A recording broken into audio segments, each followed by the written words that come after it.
Mahirap tong time natin kasi antok na ako, antok pa kayo.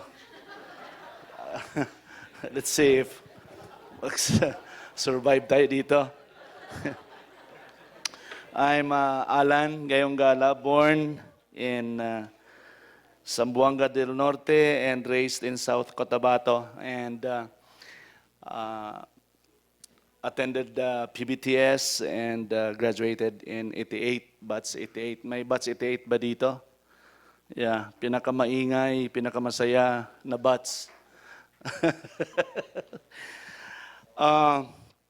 After seminary, God called me to pastor Matina Baptist Church sa Davao, and then planted a church in General Santos in South Cotabato. And then in 1998, Pastor Ralph invited me to, or sponsored us to attend a Billy Graham School of Evangelism in Florida. And then from there, visited his church in San Diego, and then that opened an opportunity to plant a church in Oceanside, California. So instrumental po yung church niya. Because my vision sila to plant a church 1 hour drive from San Diego going LA. So they considered me to come over and plant the church in Oceanside in 2000. So went there with my family, and being sure of God's call for us to plant a church in California. But the church that I planted in California did not succeed. We started 2000, and then 2004, the church closed doors. That was very devastating to me, to my family, and of course, probably to the mother church. I've learned a lot from that, should I say, failure. I will talk more about that later. I will share to you more about what I've learned in failure in church planting. I've heard a lot of stories about success here, but let me tell you my story of failure and what I've learned. Because from that failure there, for pastoring the church for 4 years, and it closed doors, it has its story on its own, but that failure opened great opportunities for us. So in 2006, God called us to start a church in Arizona, and so me and my family moved there. During that time, Arizona has only one Filipino Southern Baptist church, pastored by Pastor Joel Padilla, also an alumnus here. And we had talked to partner, and make long story short, I started a church in Arizona, in the West Valley of Arizona in 2006, and still pastoring the church until now. So we just celebrated our 10th year last November. Why Arizona?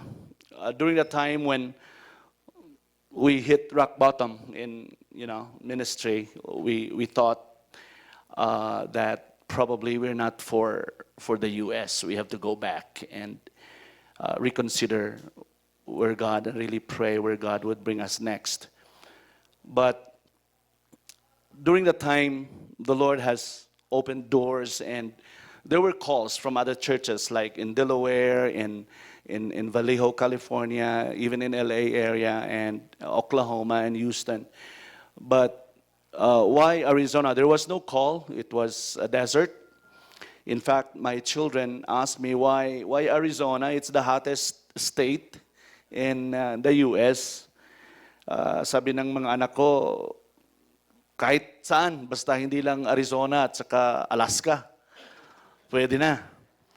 And so, 2006, we moved to Arizona, drove a U-Haul, everything in there with my kids, and complaining throughout the 7-hour drive, why Arizona, and they were crying. That was heartbreaking to us.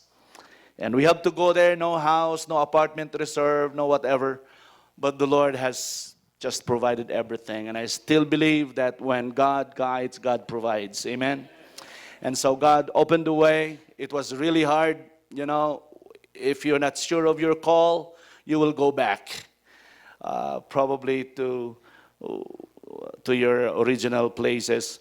Anyway, Arizona has 10 million people, okay? The Phoenix metro area is around 5 million people, 25 cities in metro Phoenix area alone. It's a valley like Metro Manila, or probably wider than Metro Manila, 5,000 people. 39,000 Filipinos the last time I checked. 39,000 Filipinos. When we came there in 2006, there was only one Southern Baptist church, as I have said. And then started a church, and we were able to help plant a church in Tucson, now pastored by Joey Reyes. We partnered with Pastor Joel early on in our existence as a church. We call our church Valley International Christian Church. We are truly international, 80% Filipinos, and we have Chinese, Japanese, Anglo, African American, Native Americans, Vietnamese, Cambodian, Laotian, Rwandan, and the world is in there. You don't have to go to abroad, but they're there already. Our church, Valley International Christian Church, we are really a church planting church. We planted a church in Santa Rita, Pampanga in 2010 in partnership with Pastor Chris Kalayaan. Probably heard about that. And 2 years ago, we planted a church in Tolosa, Leyte after the Yolanda typhoon, and continually support our pastor there. And then lately, we were able to plant a church in Gilbert, Arizona. It's a 1-hour drive from our church. And our challenge there actually is the need for pastors. Though we have the contextualized leadership development put up by the convention, but we don't have much Filipinos respond to the need for training. Some of my deacons have attended the contextualized leadership training there. And though I'm not there now, we are in our 4-month sabbatical with my wife here. We'll be going back March 20th. Our deacons are taking care. They are taking care of the church right now. So that helped me a lot. Although I'm not intentionally part of their training, but we have already a training center established close to where we are. So that really helped a lot in the training of our leaders. We are also helping to start a church in Calgary, Canada. We went there with my wife and my mission team so we can meet the Filipinos there and start a church. And we are in the process of putting up that church. And also, soon we'll be partnering with Pastor Ralph and a pastor in Nevada, in Las Vegas, to start a Filipino church there. As I have said, I've learned a lot of lessons in the failures that we experience in California. I would like to share to you to close 3 important things. Number 1, make sure of your call. Don't go to America because it's a there's a beautiful life there, or whatever your reason is. When Pastor Ralph invited us to consider planting a church in California, we really prayed for 2 years with my wife, because I'm also pastoring a church in Coronadal, and it was not an easy decision. We have to make sure that God really called us there. And because we were sure that God called us, even in those times where it was so hard in 2004 when the church was closing down, we knew very well that God called us to plant churches in the U.S., and that kept us there and kept going. So make sure of that. It's not that your wife called you there, or your relatives, called you to be there, but God really called you there. Number 2 is never trust the flesh. In those 4 years, I thought I'm good enough to start a church. I planted churches in the Philippines, so that would be, simple. Trusted so much the flesh, that you are smart enough, that you are good enough, that you can do it, It's very deceiving. So don't trust the flesh. I thank Pastor Dr. Sauri for giving me 78 as grade in evangelism, because that made me really learn more. That made me really learn more about evangelism, and through this experience, I've really learned a lot. Never trust the flesh. Lastly, no guts, no glory in church planting. Yeah, many times it's so soon to quit. So easy to quit, because why not just work somewhere?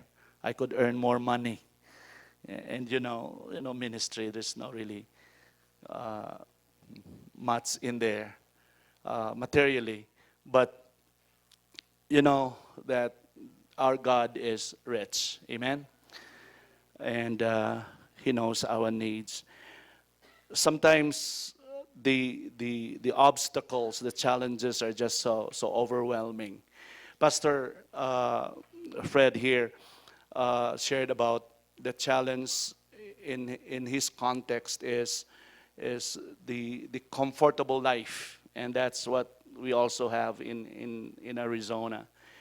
Filipinos there are not responsive of the gospel that much than probably in some other countries, because they have everything. What else do they need? So intentionally, I have to, Pastor Fred, like what he's doing, to really intentionally go to where the Filipinos are. Filipino stores, tennis courts. I don't really play much basketball, but I go there, join them, attend their funeral services. If they ask me to dedicate their children, even if they're not Christians or members in our church, I have to go there and dedicate their children. So where do you want them to dedicate their children? To the Satanist church? Or just go there to their house and pray for them, pray for the family, dedicate their children to the Lord. So I realize when God sends you to a city, you're not only a pastor for a certain people. When Jesus entered Jerusalem in the triumphal entry, and where is that? Luke chapter 19. When he saw the city, he wept, right? And he was not only concerned of his friends or family, he was so concerned of the whole city.